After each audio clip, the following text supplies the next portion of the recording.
Génération Hip Hop Soul Radio. So you will start by the beginning. What means cranium? Why cranium? What does it mean by cranium? I got the name from a friend because he was actually shocked on how I create music. So I don't write any music. I just sing from the top of my head. Okay. So that's why I got the name Kranium. Okay. Yeah. Oh, it's very good. Okay.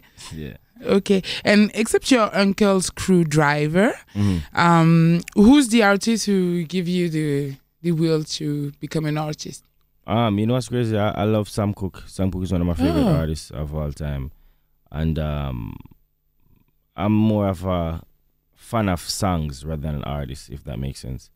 Like I have artists who I like you know, like in our genre, like the Dennis Browns and Barry Hammonds, but I feel like I'm more into like songs. Like you know when you hear a record that's dope, you be like, yo, this is dope, and you take a piece of that, or you know what I mean, stuff like that, rather than the actual artist. But I love Sam Cooke though. Yeah, why Sam Cooke? Because he was an activist in his song. Such an activist. I mean, it was more like I grew up in a Christian home, so I didn't have much outside music to listen to. Okay. So that was like the cleanest that I could have got in the house with my grandmother. So I feel like that's play a big role in just me like liking his music. Yeah. Okay, great. Sam Cooke. Let's talk about lifestyle as your song. So, can you tell me what's the importance of dancehall in the narrative experience of being a Jamaican? You know, what does it tell to the world about Jamaican culture? I feel like dancehall music is just the heartbeat of the people. It's a feel. It's a groove. You know, it's a vibe, and I feel like it's something that connect with the world because everything that take place musically, I think it all triggered from the streets. And dancehall music is the streets. It's very raw, it's very raunchy, it's very vibrant, it's very wild. It gets crazy, it gets cool. You know what I mean? So I feel like it's a well-rounded genre of just being creative and just being you. And don't care what nobody say. We don't look for acceptance. We just do what we do, and if you like it, you like it. If you don't, okay. Oh yeah, you don't look for acceptance. This is important to say that, but there is maybe such a role because we know for reggae, reggae was music for activists and roots, something like that. Yeah. And what about dancehall? Yeah, because reggae is more like relaxation, more meditating. Reggae has a more chill vibe. Where dancehall, as I said, is more vibrant. It's more like, it's more aggressive. It's more, there's no rules. You just say what you want to say. You do what you want to do. You know, it's just like, it's the opposite of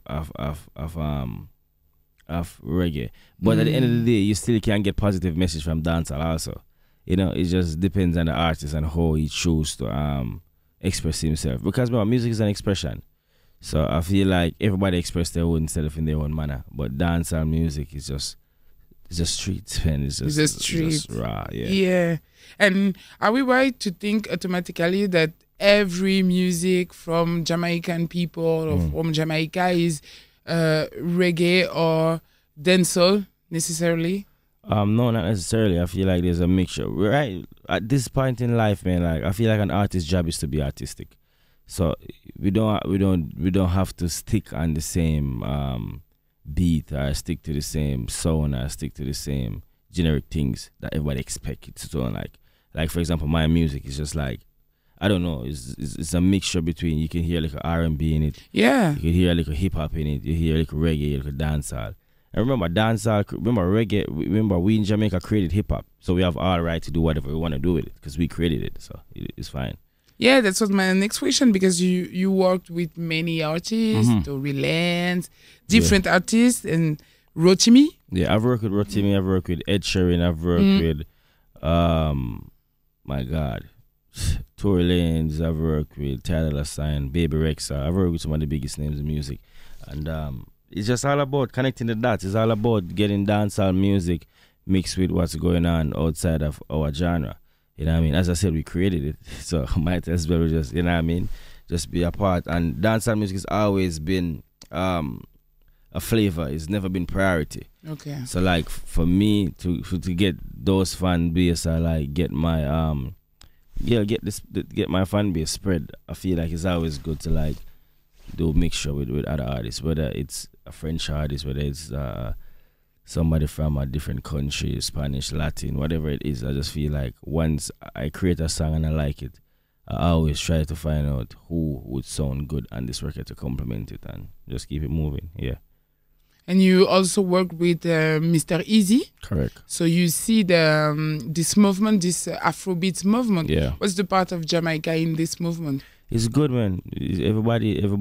It's music become like a I call it soup. You know, when you're cooking soup, you have different ingredients. I feel like that's what it is. And one of my biggest record was like 3 years ago. I actually was one of the first dancehall artists to actually get a actual hit out of it. Because, you know what I mean, I did Can't Believe It Me, Whiskey and Ty Dolla $ign.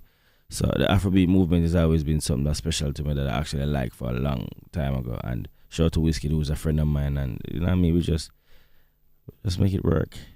History. Mm-hmm. As your song History, Yeah. but Tony and Sing, Miss Jamaica as Miss World. Mm-hmm. I saw you post something on your 100%. Instagram. Yeah, I got it. Yeah, what does it mean and what she represents as a symbol for Jamaica? Yeah, she just, you know what I mean? She represents a beautiful, intelligent, smart young lady. And just that, I feel like woman and a whole, like, this whole woman movement it's very good. And I feel like I was seeing this post where it's like all the like Miss World, Miss America, like everybody is black for the first time in history, something like that. And I'm like, yo, this is amazing. One word for Buzz Vibes Cartel? One word for him? Vibes Cartel. You say one word? Yeah. Greatness. Greatness? Yeah, I think he's great. Yeah. Okay, but congratulations, because we see a lot of Jamaican artists now who can collaborate in hip hop, and it allows us to know better the Caribbean, because we don't know. So it's good. In Charge, your brand new song. Yeah, In Charge is a single off of the album called Midnight Sparks.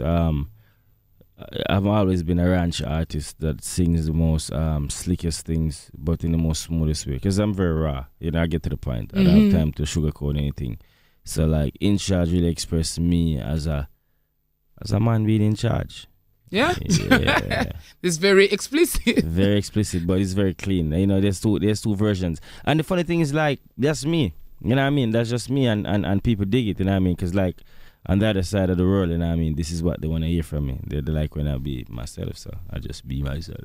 Yeah. I have a couple last questions for you before we make the drop. Moonlight. Yes. As one of your songs. Who would you date to contemplate Moonlight? Who would I date? Like what type of woman would I date? Yeah. I don't have a specific type. Oh? I don't have a type. No type? No. No girlfriend? No, if I'm Singlish, but as far as dating is concerned, it's like, if I like her, I like her. You know, there's no, just the feeling. Yeah, just the vibe. There's no specific look or race or nah. If I like you, I like you. Okay. Yeah. Good to know. Yeah, it's facts.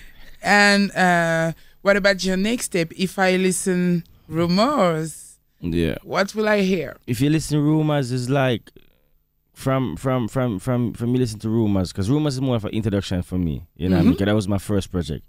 So like when you listen to Rumors, it just give you a understanding of where his mindset was at that time. Now when you listen to my new album, Midnight Sparks, it's like, okay, he's serious. He's still the same. He ain't changed much. You know, I haven't changed much on this album. It's just growth and just basically just talking about my experiences and tours and things I've witnessed and things that I've done and how open I am and just stuff like that. It's just more like the older, smarter musician. I think that's what it is. Yeah, that's the best way to put it. Yeah. Okay, you brought up to say okay. Yeah, man. Just everything. Thank you, Kranium. Thank you so much for having me. Yeah.